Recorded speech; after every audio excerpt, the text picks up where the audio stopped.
So let me continue a bit about the harmony thing. So that first phrase that we're using is, so I use C major. So that's the most like very, very poppy, very folk harmony. But how, some people ask me, as that's, you know, pop, that's kind of folk, how do you make it jazzy? Now when you want to make it jazzy, one thing you can do is don't play a triad. Instead, you play what's called a seventh chord. A seventh chord is a C major, C, E, G, with an additional one more note, the B, which is the major 7, C, E, G, B. So when you play this extra note, it becomes the chord C major 7, and it sounds like this. So if I play this,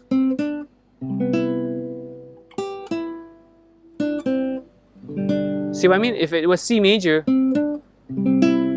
very plain, but if it's C major 7, a bit jazzier sounding. It's just one more note, C, E, G, B. Okay? And for the G, instead of playing a G major, try it, you know, this or this, I can play G7, which is G, B, D, F. Okay? So now it becomes, now listen to how it sounds like.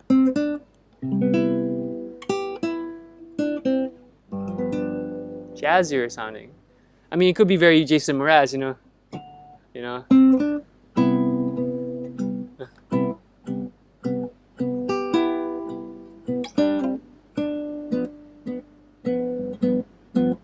Is that like that song Lucky goes like something like,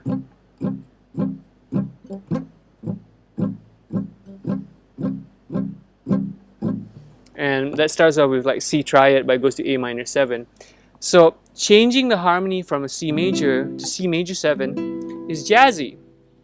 Now I'm going to show you guys another trick. So when you do like that, the C major triad, it sounds very poppy. But if you want to make it sound more modern poppy, like, you know, 80s, 90s, even 2000s and beyond, you can actually add a 9. A 9 is this. A C at 9 is C, E, G with a D. There's no B here. It's just C, E, G, D.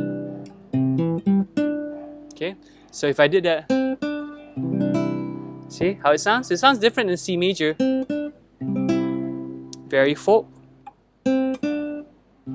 C major 7, kind of jazzy. C at 9.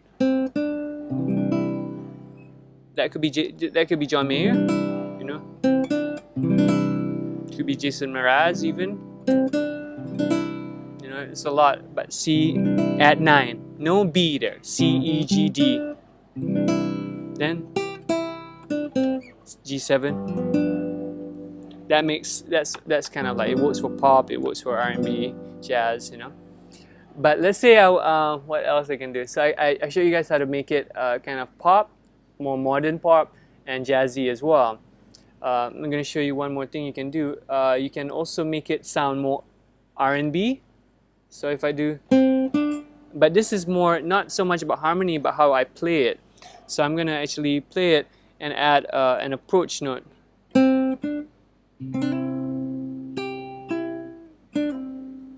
Maybe here.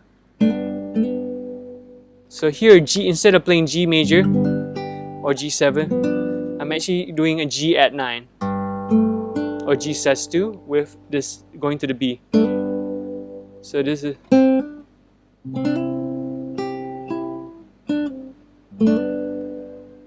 so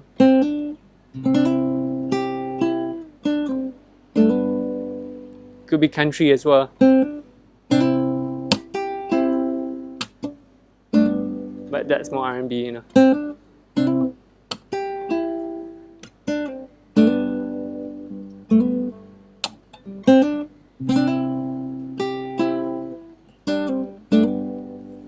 Last thing I'll show you is, yeah, very, very last thing for this phrase is how I can make it more, kind of more Mateus Asado or Neo Soul. Maybe.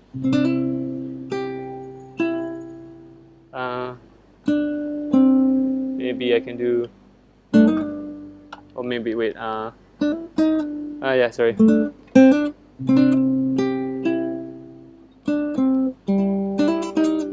sorry.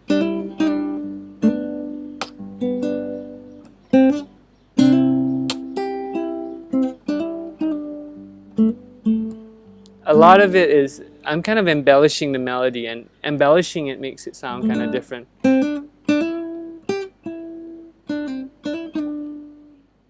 See what I mean? So it sounds more R&B.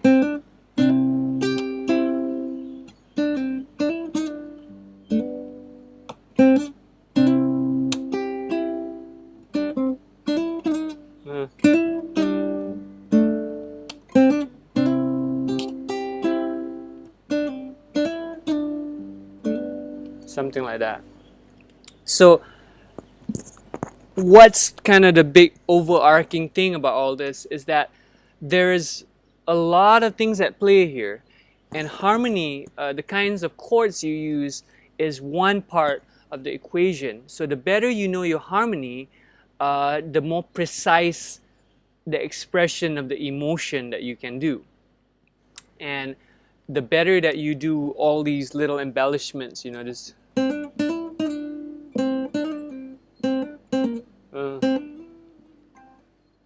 those kind of melodic things, the kind of things that Mark Lettieri, you know, Jairus Mosey, Mateus Sassado, a lot of the new Todd Pritchett, you know, a lot of these cool guys on Instagram and YouTube, and you know, just the practitioners of more of this R&B thing, they use a lot of this melodic embellishments along with the harmony to make it sound cool and relevant and interesting and soulful. And so harmony is a very, very powerful tool, and I think it's something that deserves to be learned in context, you know, learned in the way that how do you experience a melody and changing the harmony. And the more you learn about it, the more you can use it with a certain kind of clarity. And that's what I do, you know, I want to help people understand this so that you can express yourself clearly with that kind of clarity. And so that when you play music, if you want to make people feel something, there's a higher chance that when they listen, you know, you can play a certain thing so that your audience feels what you want them to feel and relate to you musically, emotionally.